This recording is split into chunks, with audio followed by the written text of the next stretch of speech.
അബ്രാമിൻ്റെ അടുത്ത് നിന്നും വൈഷ്ണവി നേരെ പോയത് സിത്താരയുടെ അടുത്തേക്കായിരുന്നു. എന്താ മോളെ, എന്തിനാവൻ നിന്നെ വിളിച്ചേ? ചേട്ടനെല്ലാം അറിഞ്ഞ ആന്റി. ഇനിയിപ്പോൾ എന്ത് ചെയ്യും? എന്ത് ചെയ്യാൻ, ഇപ്പതേ അങ്ങയുടെ വായിരിക്കുന്ന കേട്ടിട്ട് വന്നേ ഉള്ളൂ. എനിക്കറിയാവുന്ന കാര്യം നീ അവനോട് വല്ലതും പറഞ്ഞോ? ഞാൻ പറഞ്ഞു. സുഭാഷ്, ഇനി അവനോട് ഞാൻ എന്ത് പറയും? അന്ന് അവനെ അറഞ്ചം പുറഞ്ചം അടിച്ചതിന് കയ്യും കണക്കുമില്ല. എൻ്റെ മോൻ എന്നോടെല്ലാം ക്ഷമിക്കുമായിരിക്കും. അങ്ങോട്ട് ചെന്ന് നോക്ക്. ഇപ്പൊ തന്നെ ഞാൻ അവിടെ നിന്ന് നൈസായിട്ട് സ്കൂട്ടായത്. പക്ഷെ എന്റെ സംശയം അതല്ല, അങ്ങേരെങ്ങനെ അത് അറിഞ്ഞു എന്നുള്ളതാ. അപ്പോഴേക്കും നിഷ അവളുടെ ഫോണിൽ വിളിച്ചു. ഹലോ അമ്മേ. അമ്മ എന്നെ വിളിച്ചായിരുന്നല്ലേ? ഞാൻ ആന്റിയുടെ കൂടെ പുറത്തു പോയേക്കുമായിരുന്നു. ഫോൺ സൈലന്റ് ആയിരുന്നു, അതാ ഞാൻ അറിയാതെ പോയത്. എന്നോട് അഭിമാനെല്ലാം പറഞ്ഞായിരുന്നു നിങ്ങളെ പുറത്തു പോയെന്ന്. എന്താ അമ്മ അഭിരാം ചേട്ടനെ വിളിച്ചെന്നോ? മോളെ, നിന്നെയും സിത്താരയും കിട്ടാഞ്ഞപ്പം ഞാൻ അഭിമാനെ വിളിച്ചായിരുന്നു. വെറുതെ അല്ല, അങ്ങേരെല്ലാം അറിഞ്ഞ്. അമ്മ എന്ത് പണിയാ കാണിച്ചേ? എന്താടി അമ്മയോട് ഇപ്പൊ ആരാ അങ്ങനെ വിളിക്കാൻ പറഞ്ഞേ? അത് പിന്നെ മോളെ, നിന്നെ വിളിച്ചിട്ട് കിട്ടാഞ്ഞപ്പോ ഞാൻ അവനെ വിളിച്ചു ചോദിച്ചാ. എന്ത് പറ്റി? ഒന്നുമില്ല. എന്താടി പറ. ഇനി എന്താ പറയാനാ, എല്ലാം ഒപ്പിച്ചു വെച്ചിട്ട്. കൊച്ചൻ, നീ കാര്യം പറ. അല്ലെ സിത്തുവിന്റെ ഫോൺ കൊടുക്ക്. അവൾ ഫോൺ സിത്താരയുടെ കൊടുത്ത ശേഷം അവിടെ നിന്നും പോയി. പറയടി. എടി, എന്താ പ്രശ്നം? അവളെന്താ അങ്ങനൊക്കെ പറഞ്ഞേ? ഒന്നുമില്ലടി, അവൾ ആരാണെന്ന് അവനോട് പറഞ്ഞില്ലായിരുന്നു. അതെന്താ പറയാഞ്ഞേ? എന്തോ സർപ്രൈസ് കൊടുക്കാനിരിക്കുമായിരുന്നു അത്രേ. അതെന്താ സർപ്രൈസ്? ഇനിയിപ്പോൾ പറഞ്ഞിട്ടെന്നാ, എല്ലാം പൊളിഞ്ഞില്ലേ? എന്താടി? അതൊന്നും ഇല്ലടി, അവർ പണ്ട് കണ്ടല്ലേ, അപ്പോൾ ആളാരാണെന്ന് കണ്ടുപിടിക്കട്ടെ എന്ന് പറഞ്ഞിരിക്കുമായിരുന്നു എന്ന്. അയ്യോ, നല്ല സർപ്രൈസ് ആയിരുന്നു, മിസ്സാക്കി. അത് പോട്ടെ. എനിക്ക് മോളുടെ കൂടെ അങ്ങോട്ട് വരണമെന്നുണ്ടായിരുന്നു, പക്ഷേ ഡ്യൂട്ടി ഉണ്ടടി. അല്ലായിരുന്നേ ഞാനും വന്നാനെ. എന്നാൽ പിന്നെ നിൻ്റെ മൂക്ക് ഇങ്ങോട്ട് കയറേണ്ടിയേ വരത്തില്ലായിരുന്നു. അതെന്താടി നീ അങ്ങനെ പറഞ്ഞേ? ഒന്നുമില്ലടി, ഞാൻ ഒരു ആത്മകഥം പറഞ്ഞേ. എന്നാൽ ശരിയടി, ഞാൻ വെക്കുക. പേഷ്യൻസിനെ നോക്കാൻ വാർഡിലോട്ട് പോകുക. ശരിയടി. കുറച്ച് സമയങ്ങൾക്ക് ശേഷം വൈഷ്ണവി അവിടെ റൂമുകളിലെല്ലാം കയറി നോക്കുമായിരുന്നു. ഹായ്, ഈ റൂം കൊള്ളാലോ, നല്ല രസമുണ്ട്. അവൾ അവിടെ കണ്ണാടി നോക്കി നിൽക്കുമായിരുന്നു. റൂമിലേക്ക് വന്ന അഭിരാം നോക്കുമ്പോൾ വൈഷ്ണവി അവന്റെ റൂമിൽ നിൽക്കുന്ന കണ്ടു. അല്ല, മോളെന്താ ഇവിടെ നിൽക്കുന്നേ? കാലുള്ളോണ്ട്. എന്നാ കാലി ഞാൻ വെട്ടും, ഇറങ്ങടി എന്റെ റൂമിൽ നിന്ന്. ഇത് ഇയാളുടെ റൂമായിരുന്നു. ഇങ്ങനെ ഇത്രയും വൃത്തിയൊക്കെ ഉണ്ടായിരുന്നു. ഞാൻ ഈ വീട്ടിൽ എനിക്ക് ഇഷ്ടമുള്ള അടുത്ത് നിൽക്കും. നീ ഈ വീട്ടിൽ നിനക്ക് ഇഷ്ടമുള്ള അടുത്ത് നിന്നോ, പക്ഷെ എന്റെ റൂമിൽ നിൽക്കണ്ട. നിന്നാ നിന്നെ ഞാൻ ചവിട്ടി പുറത്താക്കും.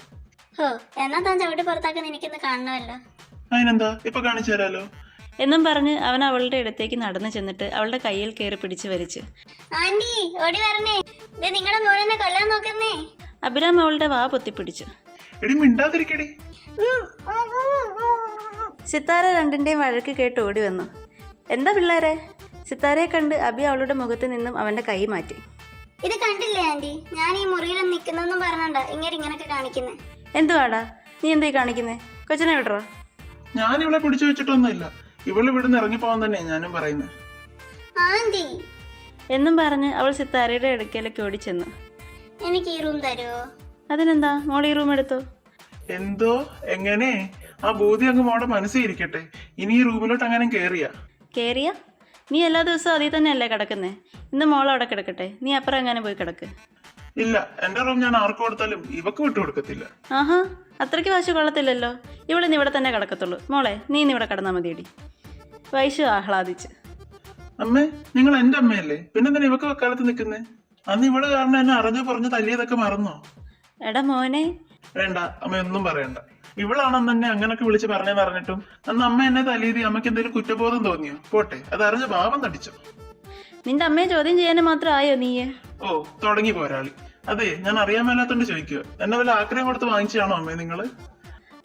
ആക്രി കൊടുത്ത് വാങ്ങാനായിരുന്നേ നല്ല വെള്ളത്തിന് നോക്കിയെടുക്കത്തില്ലായിരുന്നോ ഞാൻ? അപ്പൊ അല്ലല്ലേ. എന്നിട്ട് അതിന്റെ എന്തെങ്കിലും ഒരു ഇത് എന്റെ അടുത്തുണ്ടോ? വൈഷ്ണവി ഇതെല്ലാം കേട്ട് ചിരിച്ചു. നീ എന്തിനാ അടിച്ചിരിക്കുന്നേ? ചിരി വന്നിട്ട്. അയ്യോ, തമാശയാണോ? ചിരിക്കണോ? ഇനി ഇങ്ങനെ തമാശ പറയുമ്പോ പറഞ്ഞിട്ട് പറയണേ, അല്ലേ എനിക്ക് ചിരി വരത്തില്ല. സിത്താര അവന്റെ കൈക്കിട്ട് ചുമ്മാ അടിച്ചു. എന്നാ അമ്മേ? ഇറങ്ങിപ്പോടാ മുറിന്ന്. അമ്മേ, ഇവള് നാളെ പോകും കേട്ടോ, പിന്നെ ഞാനേ കാണത്തുള്ളൂ. ആര് പറഞ്ഞു? മോള് നാളെ പോകത്തൊന്നുമില്ല. 2 ദിവസം കഴിഞ്ഞിട്ട് ഇവളെ ഞാൻ ഇവിടുന്ന് വിടത്തുള്ളൂ. അപ്പൊ അത്രയും ദിവസം ഞാൻ ഈ കുട്ടിപ്പിശാചിനെ സഹിക്കണോ? കുട്ടിപ്പിശാച് നിങ്ങളുടെ? പിന്നെ ഇന്ന് വന്ന മോളെ ഞാൻ നാളെ പറഞ്ഞു വിടണോ? എന്റെ നിഷയുടെ കുട്ടിയല്ലേ ഇവള്. ആന്റി ഇപ്പൊ അതില് ഖേദിക്കുന്നുണ്ടായിരിക്കും. ആന്റി, മോൾ അത് വിട്, അവൻ അങ്ങനെ പലതും പറയും, നീ അത് കാര്യമാക്കണ്ട. പിന്നെ എടാ മോളെ ഇവിടെ കടത്തിക്കണം കേട്ടല്ലോ. ഞാനൊന്നും കിടത്തില്ല. അബി ആ ശരി. മോളിവിടെ കടന്നു. Okay aunty. സിത്തു വന്നിട്ട് കിച്ചണിലേക്ക് പോയി. നീ ജയിച്ചത് കരുതണ്ട കേട്ടോ, നിനക്കുള്ള പണി ഞാൻ പിന്നെ തന്നോളാം. ഓ ആയിക്കോട്ടെ. അബി പയ്യെ അങ്ങോട്ട് നടന്നു. അതെ, അവൻ തിരിഞ്ഞു നോക്കി. എന്താ? ഇങ്ങ് വന്നേ, ഒരു സീക്രട്ട് പറയാനുണ്ട്. നിന്റെ സീക്രട്ട് അല്ലേ, എനിക്ക് കേക്കണ്ട.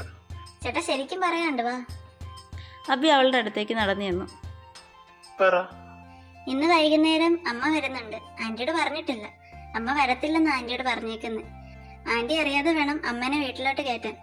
അമ്മ പറഞ്ഞു 12 മണിയാകുമ്പം അമ്മ പോയി ആന്റിയെ വിഷ് ചെയ്യുമ്പോൾ മാത്രമേ ആന്റി അറിയാൻ പാടുള്ളൂ എന്ന്. അമ്മ വന്ന കാര്യം. അമ്മയും മോളും കൊള്ളാലോ. വൈഷ്ണവി ചെറു പുഞ്ചിരി നൽകി. ഞാൻ കേക്ക് ഓർഡർ ചെയ്തിട്ടുണ്ട്. 9 മണിയാകുമ്പോൾ അത് പോയി പിക്ക് ചെയ്യണം. ചേട്ടൻ വാങ്ങിച്ചോ? അയ്യോ, അമ്മയും കേക്ക് വാങ്ങുമെന്നാ പറഞ്ഞേ. അത് വേണ്ടെന്ന് പറ, ഞാൻ ഓൾറെഡി ഓർഡർ ചെയ്തു. ഇനി വേണ്ടെന്ന് പറഞ്ഞ അവ എന്നെ തല്ലിക്കൊല്ലും. എന്നാ ഞാൻ അമ്മയോട് പറയാം. അല്ല, ആന്റി എപ്പോഴാ വരുന്നേ? അമ്മ 10 മണിയൊക്കെ ആകുമ്പോ വരുമെന്നാ പറഞ്ഞേ. പക്ഷെ ആന്റി അറിയരുത്, ഞാനിവിടെ ചുമ്മാ നിൽക്കാൻ വന്നെയാണെന്ന് ആന്റിയോട് പറഞ്ഞത്. സമയം കടന്നുപോയി. സിത്താരയുടെ ഭർത്താവായ ശ്യാം ജോലി കഴിഞ്ഞ് വന്നിട്ടുണ്ടായിരുന്നു. ശ്യാം വൈഷ്ണവിയുടെ സുഖാന്വേഷണങ്ങളെല്ലാം നടത്തി. പിന്നെ അവരെല്ലാവരും സംസാരിച്ചിരുന്നു. പിന്നീട് അവരെല്ലാവരും കൂടി ഫുഡൊക്കെ കഴിച്ചു കഴിഞ്ഞ് കടക്കാനുള്ള തയ്യാറെടുപ്പിലായി. സമയം 9:30 സിത്താര ഉറങ്ങിയെന്ന് ഉറപ്പ് വരുത്തിയ ശേഷം അബി കേക്ക് വാങ്ങാനായി അവൻ്റെ ഫ്രണ്ടായ സിദ്ധാർത്ഥിൻ്റെ അടുത്തേക്ക് പോയി. സിദ്ധു ഹോം ബേക്കറാണ്. കേക്ക് വാങ്ങി തിരിച്ചു വന്നപ്പോൾ നിഷയും ഭർത്താവ് നിതീഷും അവരുടെ കാറിൽ വന്നിട്ടുണ്ടായിരുന്നു. അങ്ങനെ അവരെയും കൂട്ടി ഒച്ചയും ബഹളമൊന്നും ഇല്ലാതെ അബിയും ശ്യാമും വൈഷ്ണവിയും കൂടി അവരെ വീടിൻ്റെ അകത്തേക്ക് കയറ്റി. പിന്നീട് അധികം ബഹളങ്ങളൊന്നും ഇല്ലാതെ അവരെല്ലാവരും സംസാരിച്ചിട്ട് 12 മണിയാവാൻ കാത്തിരുന്നു. 12 മണിയായതും നിഷ പയ്യെ സിത്താരയുടെ റൂമിലേക്ക് പോയി. ആള് നല്ല ഉറക്കമാണല്ലോ. അപ്പോഴേക്കും അഭിരാമും വൈഷ്ണവിയും കൂടി കേക്കൊക്കെ സെറ്റാക്കി വെച്ചിരുന്നു. നിഷ സിത്താരയെ പയ്യെ വിളിച്ചുണർത്തി. സിത്തു, സിത്തു. സിത്താര പയ്യെ കണ്ണ് തുറന്നു. അപ്പോഴേക്കും അവരെല്ലാവരും കൂടി ഹാപ്പി ബർത്ത്ഡേ ഒക്കെ പാടി തുടങ്ങിയിരുന്നു.